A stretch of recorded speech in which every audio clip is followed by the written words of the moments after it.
Bueno, muy buenas noches, hermanos. Estamos ya en esta segunda sección de cómo interpretar la escritura. La semana pasada conversamos un poquito acerca de algunos contextos que debemos tener en cuenta para una muy buena interpretación. El contexto que abordamos la semana pasada tenía que ver con el contexto histórico, es decir, todos aquellos aspectos históricos están alrededor del texto bíblico y están dentro del pasaje que nosotros estamos investigando, que estamos leyendo, que estamos analizando y tomarlo en cuenta para poder hacer lo mejor posible una buena interpretación. También hablamos del contexto gramatical, es decir, tomar en cuenta todos aquellos aspectos gramaticales del pasaje. Teníamos que mirar palabras, teníamos que observar qué palabras aparecen ahí, qué tipo de palabras son, y eso es importante porque nos ayuda a poder comprender, entender el pasaje que estamos leyendo, el pasaje que estamos investigando, y esa es una muy buena manera de acercarnos a la escritura, de acercarnos con una mirada puesta en el contexto histórico, con una mirada puesta en el contexto gramatical del texto. Ahora vamos a hablar del contexto literario. El contexto literario tiene que ver con un par de asuntos. En primer lugar, nos referimos a examinar figuras literarias que están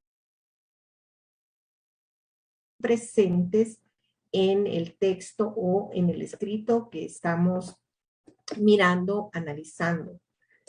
Ese mirar, esas figuras literarias, tenemos que observar si lo que aparece ahí, por ejemplo, es un símil.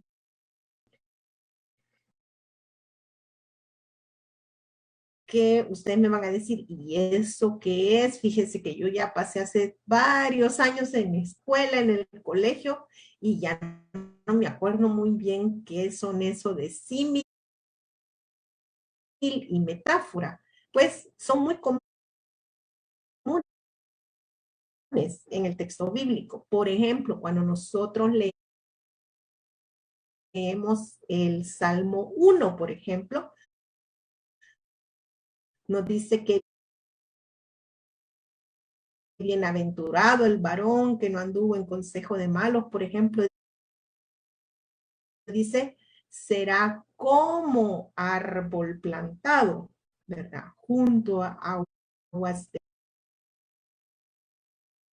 a corrientes. Y entonces, por ejemplo, dice, será como.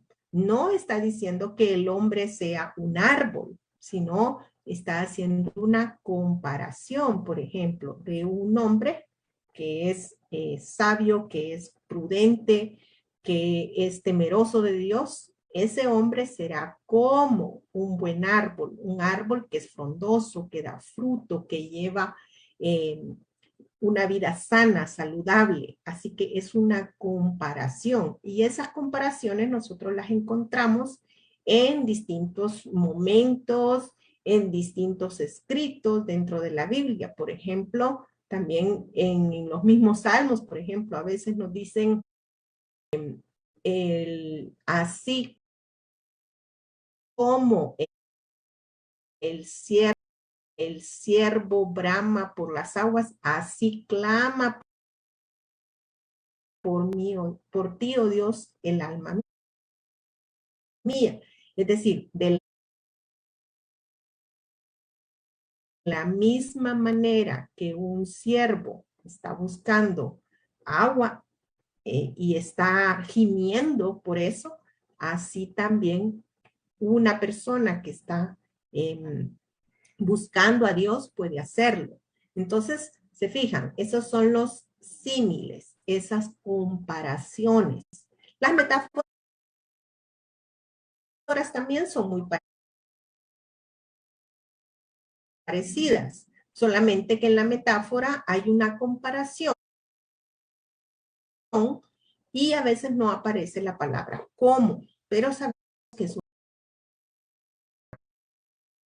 comparación, ¿verdad? Que está comparando algo con otra cosa.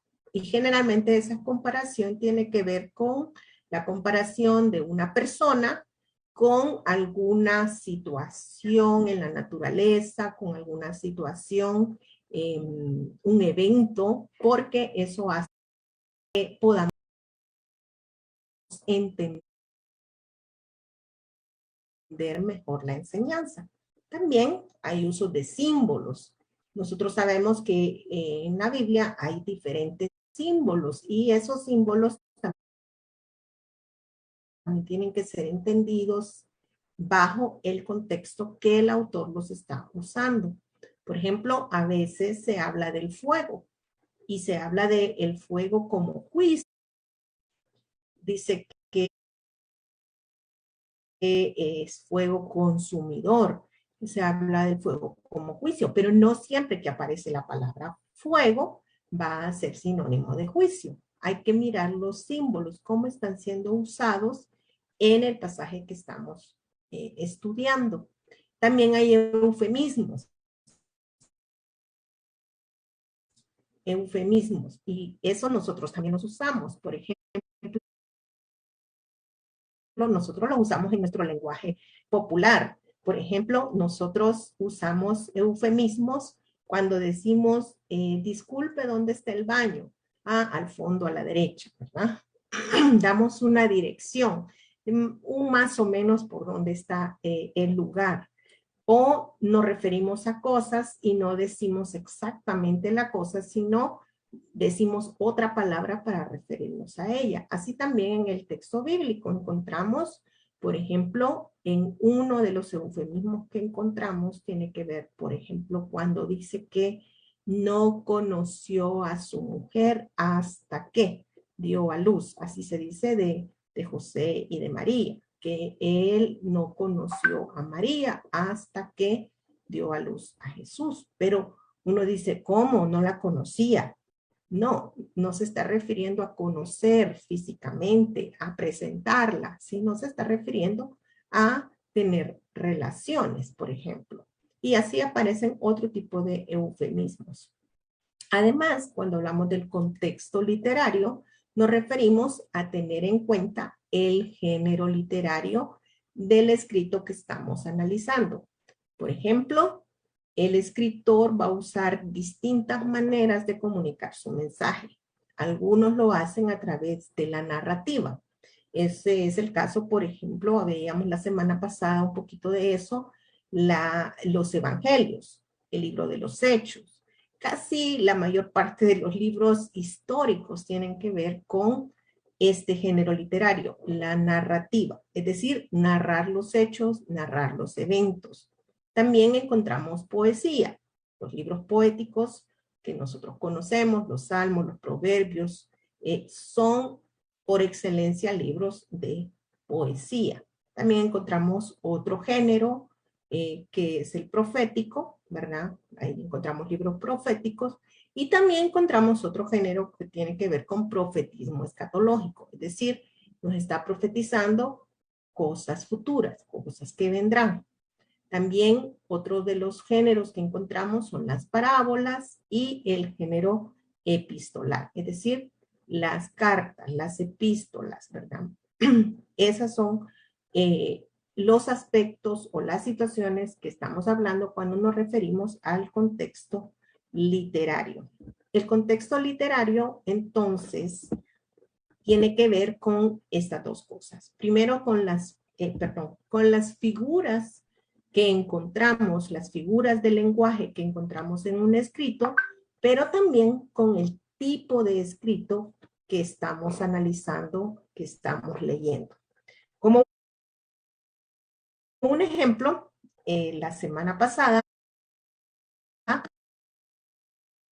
nosotros trabajamos el texto de Juan 4 y vamos a seguir trabajando ese texto.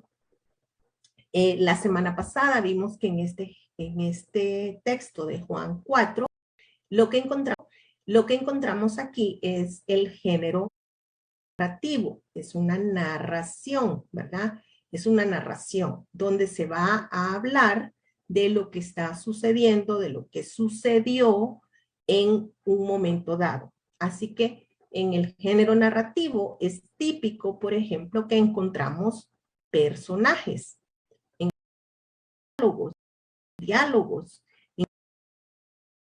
y sucede otra cosa. Y así va desarrollándose toda la trama de este género hasta producirse un desenlace. Bueno, no tenemos el tiempo para ver todos los géneros, pero me quise detener en este género narrativo porque este género narrativo es bien usado en la escritura y además porque estamos trabajando en Juan capítulo 4. Además, en Juan capítulo 4 podemos encontrar aspectos literarios que tienen que ver con cómo nosotros podemos identificar, mirar qué figuras de lenguaje aparecen en Juan capítulo 4. Por supuesto, como les decía, no tenemos tanto tiempo, por lo menos la semana pasada hablamos de Juan 4 y vimos algunos versículos, los primeros versículos, y ahí encontramos ya algunos personajes, encontramos algunos lugares, ¿verdad? Y esos lugares nos llevaron para explorar lo que tenía que ver con el aspecto histórico. Pero ahora esos lugares nos van a servir para identificar también el género narrativo. También podíamos, si ustedes ya tienen su tiempo en casa, tomen Juan capítulo 4 y vayan identificando las distintas escenas que se dan dentro de esta narración, de este género. Ahí, por supuesto, tenemos muchísimas escenas, pero al menos podemos identificar algunas de ellas. Okay. En Juan, también en capítulo 4, más específicamente en el versículo 14, encontramos que hay aquí una figura, un símbolo, donde el agua es sinónimo de vida eterna. Aquí hay un juego de palabras. Se recuerda, en esta narración dice que estaba Jesús hablando con la samaritana y entonces él le dice que le dé agua. La semana pasada hablamos que él le pide agua a esta mujer y esta mujer dice, ¿cómo tú siendo judío me pides a mí que soy samaritana? Y eso nos llevó a evaluar algunos aspectos culturales que tenían que ver con por qué judíos y samaritanos no se llevaban entre sí. Pero ahora, en la respuesta que Jesús le da, Jesús le dice, mira, si tú supieras, si tú conocieras el don de Dios y quién es el que te dice, dame de beber, entonces le dice, tú más bien le pedirías agua y yo te daría el agua. Y esta agua es distinta a la que tú me podrías dar, porque esta es agua para vida eterna. Aquí no está diciendo Jesús que cualquier agua es vida eterna. Lo que está tratando él de hacer y de decir para que la mujer entienda es que así como esa agua calma la sed, esa agua que Jesús ofrece, Jesús está comparando esa agua con la vida eterna. Y esa agua, entonces, de la vida eterna es capaz de saciar cualquier sed. Eso es lo que le está diciendo. Ahora, eso no significa que cada vez que encontramos la palabra agua en el libro de Juan o en la Biblia va a significar vida eterna. No, lo que está pasando aquí es que tenemos que leer cómo es que el símbolo del agua está siendo usado aquí por Jesús para referirse a la vida eterna. Eso es el momento aquí en esta narración, porque a veces no es cierto que nos pasa. Decimos, el agua es la vida eterna.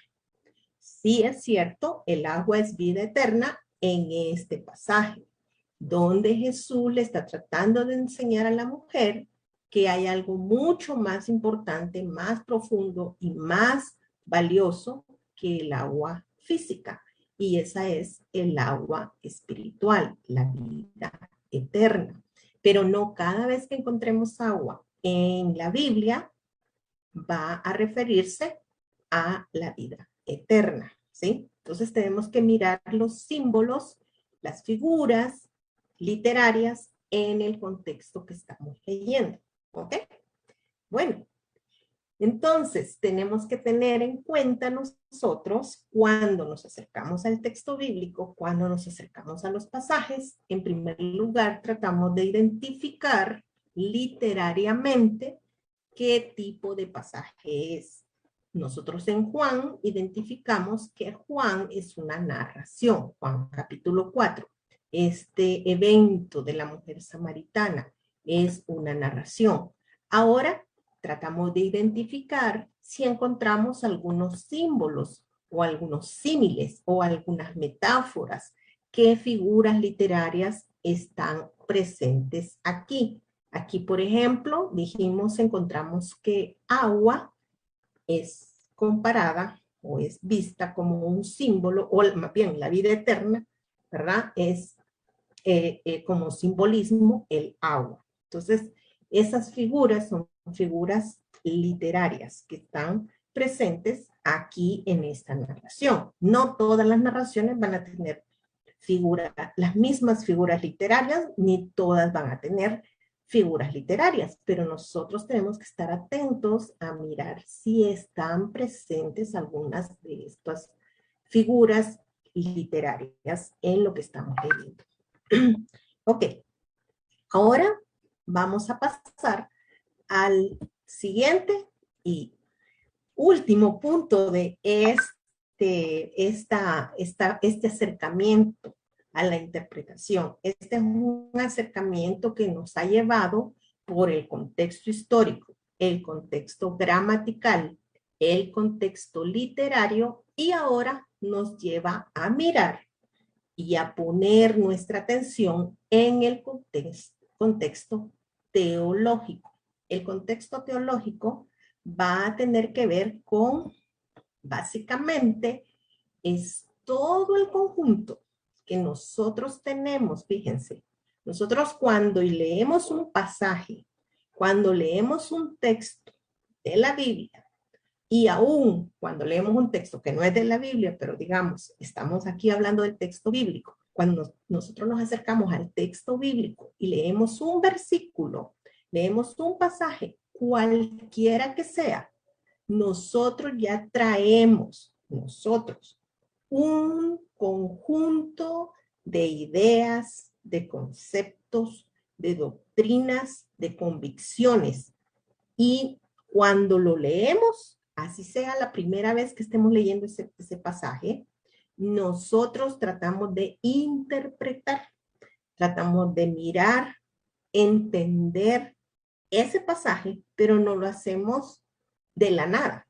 Lo hacemos a partir de cuáles son nuestros conceptos, nuestras ideas, nuestras doctrinas y convicciones. Así que cuando leemos ese pasaje, no lo hacemos como dirían los maestros de hermenéutica, no lo hacemos desde nuestros ojos completamente puros, digamos, en blanco, nuestra mente en blanco, sino que nuestra mente, nuestro corazón ya tiene conceptos, tiene ideas, doctrinas, convicciones, tiene un cúmulo de experiencias y con esas experiencias nos acercamos al texto.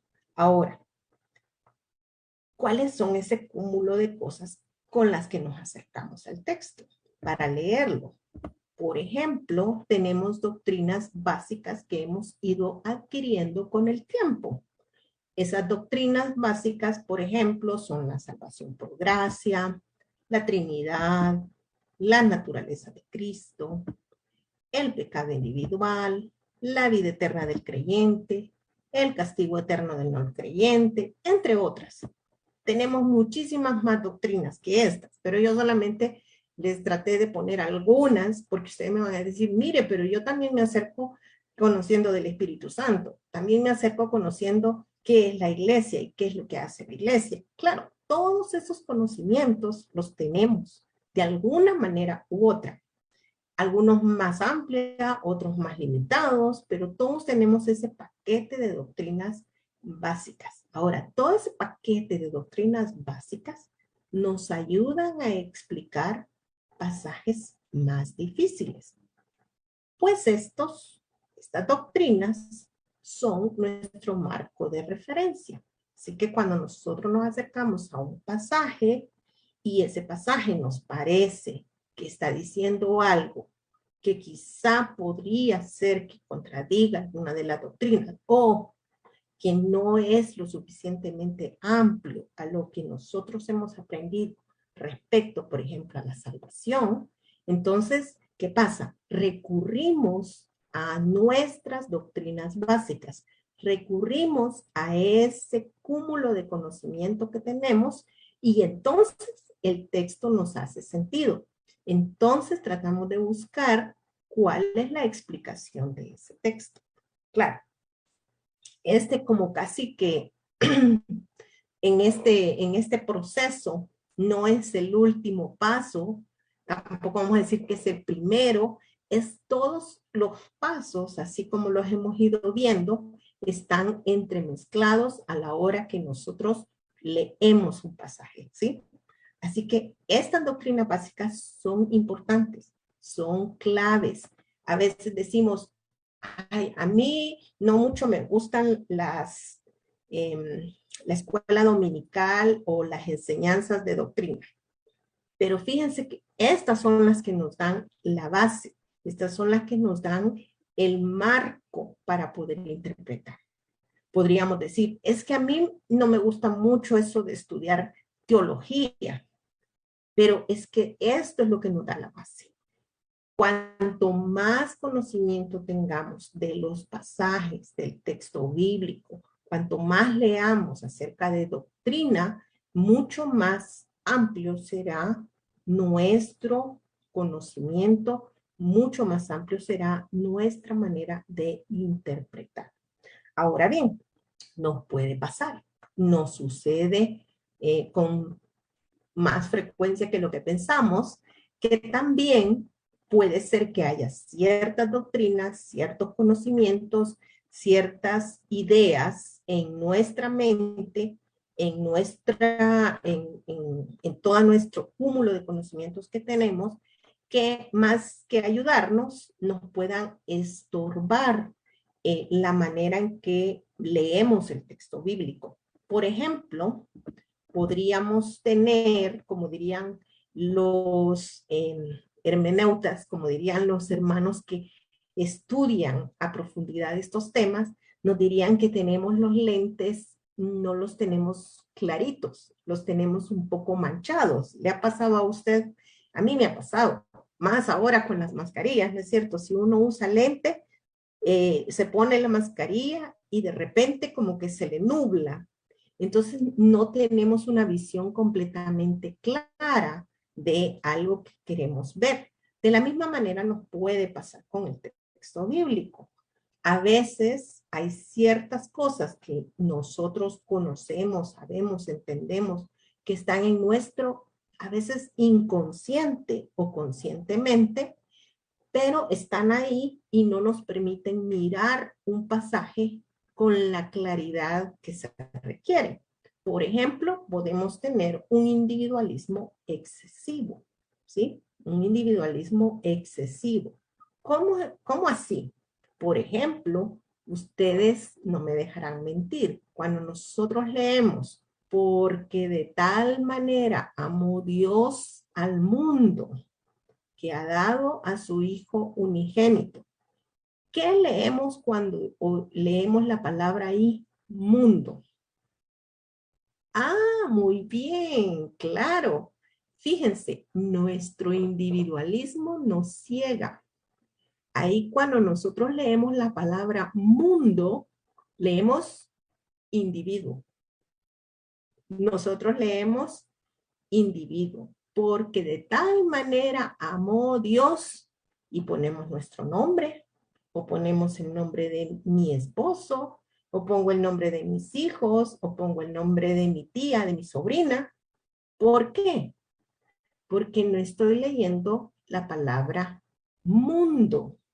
Yo no estoy diciendo que eso sea del todo mal. De hecho, lo hemos hecho muchas veces en nuestros en campamento. Recuerdo haber escrito este texto, por ejemplo, y haber puesto en el texto, en lugar de palabra mundo, ahí ponga su nombre o ponga el nombre de una persona a quien usted le va a compartir el evangelio. Eso no está del todo mal, pero nos interfiere un poco a tratar de entender el pasaje, qué es lo que Dios también ahí nos quiere decir, que la salvación es para todos, en todo lugar, por ejemplo. Entonces podríamos individualizarlo tanto que perdemos esa otra esfera, ¿sí? No estoy diciendo que esa esfera no esté bien, pero en ese pasaje perdemos un poco la otra esfera, la esfera colectiva. Entonces un individualismo excesivo nos puede llevar a tener un lente un poco borroso para poder acercarnos al texto bíblico. Otro podría ser un racismo bíblico. Y ustedes, bueno, quizás hoy es menos, pero en el pasado, por ejemplo, muchas veces se pensó que había ciertos grupos raciales a los cuales Dios iba a juzgar mucho más severamente que hoy. Y uno dice, bueno, eso correspondía a un racismo bíblico, o sea, a estar mirando el pasaje a la luz de mis propias experiencias, a la luz de mis propias ideas.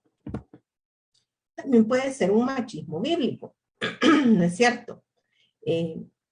Ahí hay mucha tela que cortar también para, y ejemplos que dar, pero a veces podemos tener cierto machismo y no logramos mirar a las mujeres. De hecho, una de las cosas que se ha hecho en los últimos años es tratar de encontrar el rol de las mujeres en el libro de Lucas, por ejemplo. Entonces, ¿por qué? Porque por mucho tiempo estaban ahí las mujeres, andaban con Jesús, caminaron con Jesús, pero no las mirábamos. Siempre hablábamos de los discípulos como los varones que andaban con él, los 12, pero se perdían las mujeres. ¿Dónde andaban las mujeres? Ahí andaban, pero no las lográbamos ver. Siempre hablábamos de los discípulos como los 12 que caminaban con Jesús. Y aún muchas veces en las películas o en nuestras ilustraciones de las figuras que enseñábamos a los niños, los discípulos eran los puros 12 varones y no aparecían las mujeres, por ejemplo. Y cuando nos acercamos al texto bíblico, vemos que ahí están las mujeres. Y ahí va María y la otra María y la que se llamaba, la que Jesús le sacó 7 demonios, y ahí se mencionan, pero nuestros ojos no lograban mirar que teníamos hasta cierto punto un machismo bíblico. No lográbamos ver a las mujeres, aunque ahí estaban, ¿sí? Entonces, si nos damos cuenta, esas son ideas que estaban en nuestra mente y que poco a poco hemos conscientemente tenido que ir quitando. También otras pueden ser el capitalismo bíblico o el comunismo bíblico. Algunos grupos dicen aquí está el comunismo, o aquí está la manera de cómo hacer más dinero o cómo administrar ese dinero. Y bueno, ahí nos entramos en esos temas que a veces queremos espiritualizar algunas cosas. Así que ese tipo de doctrinas, vamos a poner, y le puse doctrinas entre comillas, porque y bíblico también entre comillas, porque pensamos que esas ideas que tenemos están ahí y no logramos darnos cuenta que nos están estorbando nuestros acercamientos hermenéuticos, es decir, la manera en que miramos el texto bíblico. Y este tipo de trasfondos teológicos, entonces, es necesario, digamos, estar conscientes que están ahí, que los tenemos, que tenemos cierta ceguera, vamos a decir, que tenemos ciertas cosas que nublan nuestra visión para poder comprender el texto bíblico. Si somos un poquito más conscientes de decir, bueno, puede ser que mi lente no esté tan claro, puede ser que mis lentes no estén tan pulidos para mirar, eso nos va a hacer por lo menos estar más al pendiente de ciertas interpretaciones. Ahora bien, cuando hablamos de la interpretación y del contexto teológico, no hablamos del contexto en solitario. Y esto es importante. No se trata solamente de lo que yo interpreto, no se trata solamente de lo que yo pienso del pasaje. He aquí en donde viene la investigación. Si yo estoy interpretando un pasaje, si a mí digo, miren, puede ser que yo lo esté interpretando bien o lo esté interpretando mal, tengo que ir a la comunidad de creyentes para saber juntamente con ellos si esa interpretación es así o no. Si no soy yo el que tengo los lentes manchados o si no somos varios, quizás los que necesitamos limpiar nuestros lentes. Entonces, esta interpretación es comunitaria, ¿sí? Es comunitaria. Esta interpretación debe ser en comunidad. Y cuando decimos en comunidad, estamos hablando de ir a investigar en fuentes. Cuando decimos fuentes, en comentarios bíblicos. Cuando decimos fuentes, nos referimos a preguntarle al pastor, a los maestros en la iglesia, a alguien más. Tengo que compartir lo que yo estoy entendiendo y comprendiendo del texto bíblico. Y esto es muy importante porque si no lo hacemos así, corremos el riesgo de interpretar mal y quedarnos con esas interpretaciones limitadas o esas interpretaciones a veces sesgadas de lo que el pasaje está diciendo, cuando en realidad el pasaje no está diciendo eso. Y es más, tenemos que ir también a esas interpretaciones a través de la historia, que es lo que la comunidad de fe ha interpretado a lo largo de la historia, ¿sí? A lo largo de la historia. Ustedes recordarán hace unos domingos atrás, nuestro hermano Ricardo predicando sobre uno de los pasajes un poco complicados en el libro de Marcos. Él nos presentó todas las posibles interpretaciones, al menos, si no mal recuerdo, él presentó 4 posibles interpretaciones de qué era la blasfemia contra el Espíritu Santo. Recuerdo bien esa enseñanza. Él nos presentó las distintas maneras en que se piensa que ese pasaje puede ser interpretado. Eso es tener en cuenta el contexto teológico, por ejemplo. ¿Por qué? Porque nos damos cuenta que estamos limitados en la interpretación. Y esto es importante, saber mis limitaciones de interpretación y por lo tanto presentar qué es lo que la comunidad de fe piensa, cree, opina acerca de. Claro, estos son los pasajes más complicados, pero hay otros pasajes, y la gran mayoría no lo son, ¿verdad?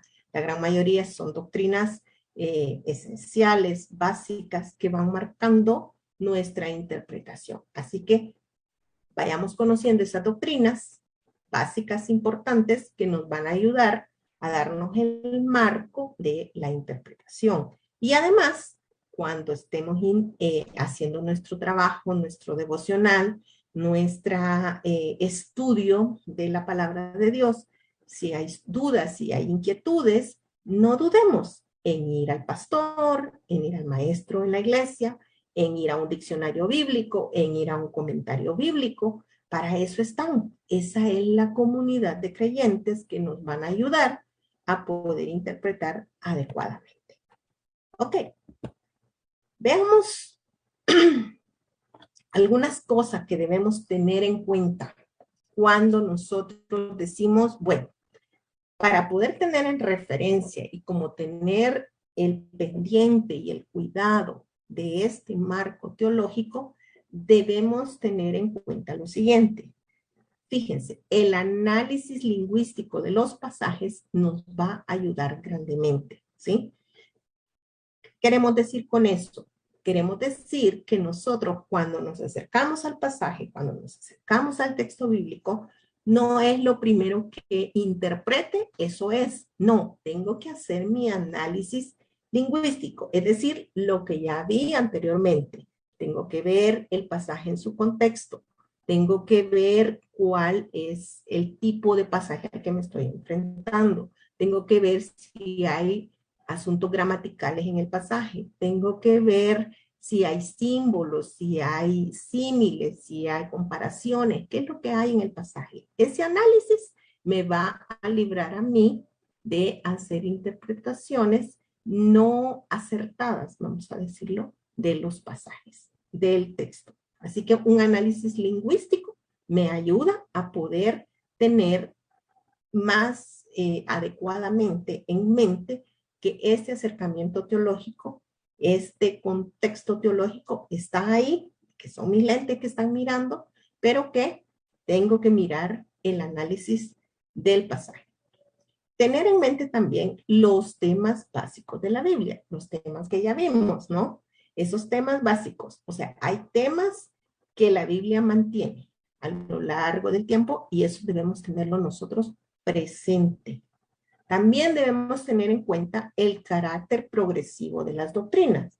Es decir, no es lo mismo hablar del Espíritu Santo en el Antiguo Testamento que en el Nuevo Testamento. ¿Por qué? Porque había una progresión. No es lo mismo hablar de la salvación en el Antiguo Testamento en el sentido de que la salvación, el anuncio de esa salvación, viene y se desarrolla completamente en el Nuevo Testamento. No es lo mismo también hablar del Mesías, por ejemplo, en Isaías, que ya hablar del Mesías en el libro de los Hechos. ¿Por qué? Porque ha habido una progresión en todo ese desarrollo. Apoyarse también en los textos más claros para interpretar. De repente tenemos pasajes que podrían parecer oscuros, entonces apoyémonos en aquellos pasajes que nos enseñan con mayor claridad. Y ante todo, tenemos que mantenernos humildes para seguir aprendiendo. Reconocer que no lo sabemos todo, ni que todo lo que creemos que sabemos y aprendimos, eso ya es así, ¿sí? Sino que tenemos que seguir con humildad aprendiendo de la palabra del Señor. Veamos un par de pasajes que nos ilustran un poquito cómo es que nosotros miramos este texto. En Efesios 6:4 dice, y vosotros padres, no provoquéis a ira a vuestros hijos, sino criadlos en disciplina y amonestación del Señor. Y vosotros padres. ¿Qué leemos aquí cuando nosotros decimos y vosotros padres? Qué interesante, porque cuando nosotros leemos la palabra padres aquí, culturalmente a nosotras las mujeres, y yo no sé si a ustedes les pasa, pero muchas veces nos pasa a todos aquí en la familia, padres y vosotros padres, leemos mamá, ¿no es cierto? Vosotros padres, dice, y vosotras mamás, no provoquéis a ir a vuestros hijos, sino criadlos en disciplina y amonestación del Señor. Criadlos. ¿Quiénes? Ustedes las mamás, ¿verdad? Así leemos, que nosotras las mamás vamos a criar a los hijos en disciplina. Fíjense qué interesante, porque acá, cuando leemos padres, algunos quizás leemos inmediatamente mamá, otros quizás leen y dicen no, aquí se refiere a los dos papás, papá y mamá, que no provoquen a ira a sus hijos. Pero cuando leemos, sino criadlos en disciplina y amonestación del Señor, ahí muchas veces a todos o a la gran mayoría nos pasa, sino criarlos, la crianza de los hijos, por lo menos lo que yo he visto aquí en nuestras culturas centroamericanas muchas veces es que la crianza de las mamás son las que están en casa, ellas son las que deben criar a los hijos. Sí, es cierto, culturalmente eso es lo que sucede, pero acá en el pasaje está poniendo el énfasis en el pater familia, en el padre de familia, ¿sí? En el padre de familia. Vosotros, padres, es aquí a los padres de familia, ¿sí? A los padres de familia. No provoquen a ira y los padres de familia críenlos en disciplina y amonestación del Señor. O sea que hay una responsabilidad y una carga fuerte en el pasaje, en el texto bíblico, para que los padres en esa cultura también de Efesios, de los romanos, esa responsabilidad era la disciplina y la amonestación, era responsabilidad del padre de familia, a diferencia de nuestras culturas, ¿verdad? Que es como la mamá. La mamá es la responsable de.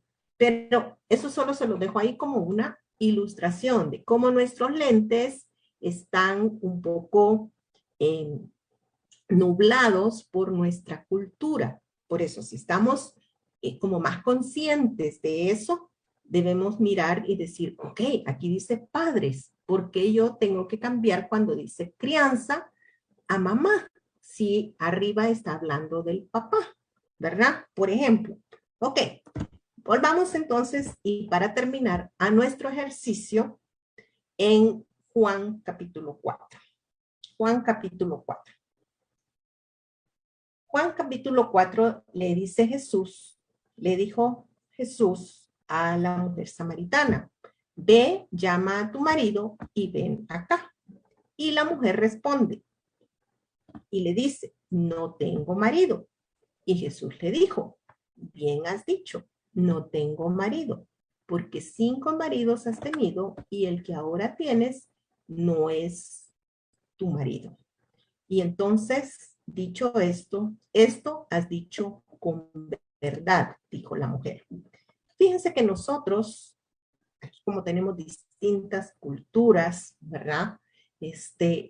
Si leemos en México aquí la palabra marido, obviamente se está refiriendo, y en Argentina también, se está refiriendo a esposo.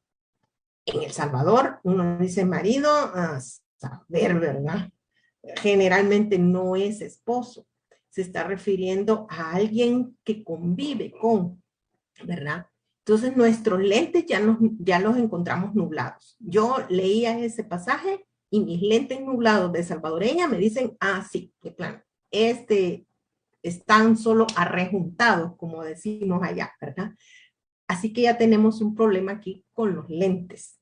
Pero si nosotros aclaramos esos lentes, vamos a encontrar que esta mujer, por ejemplo, ok, está con un esposo.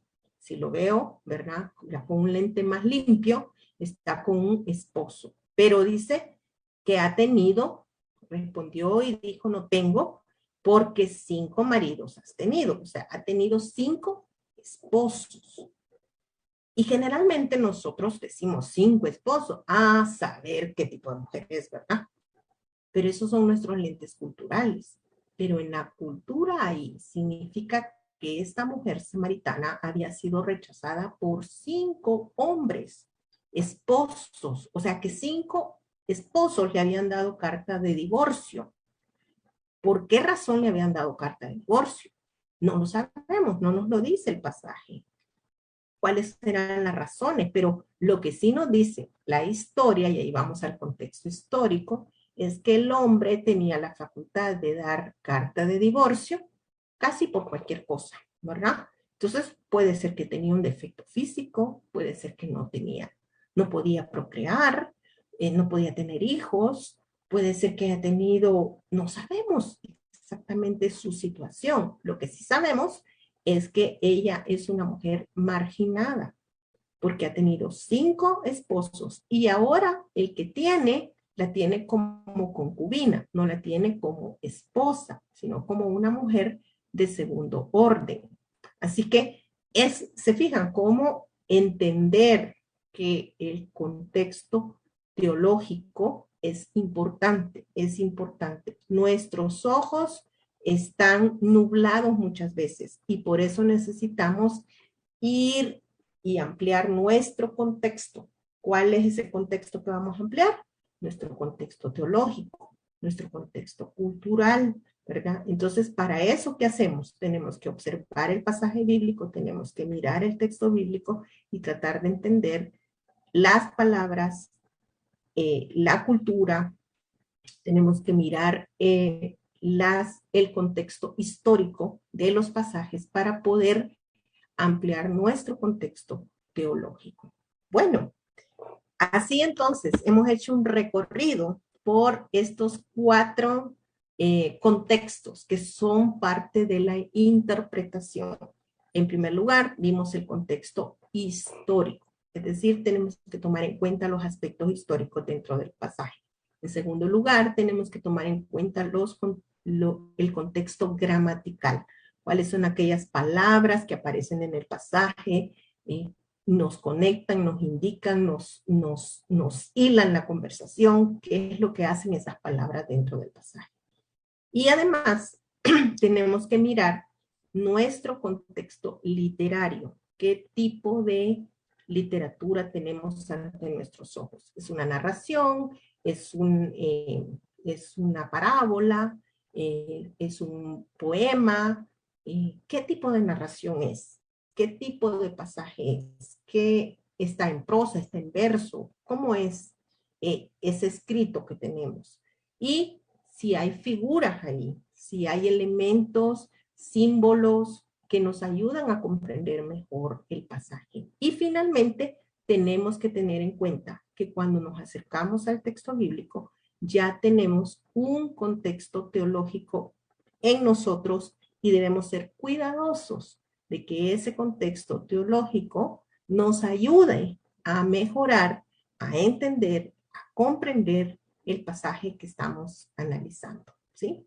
Ese contexto teológico nos va a ayudar a nosotros a mejorar, ampliar nuestro conocimiento del pasaje que estamos estudiando.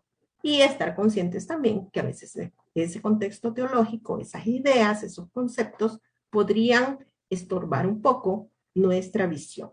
Pero, en general, en cuanto más conocimiento básico de las doctrinas que tengamos nosotros de la palabra del Señor, ese contexto nos va a ayudar realmente a comprender la palabra del Señor.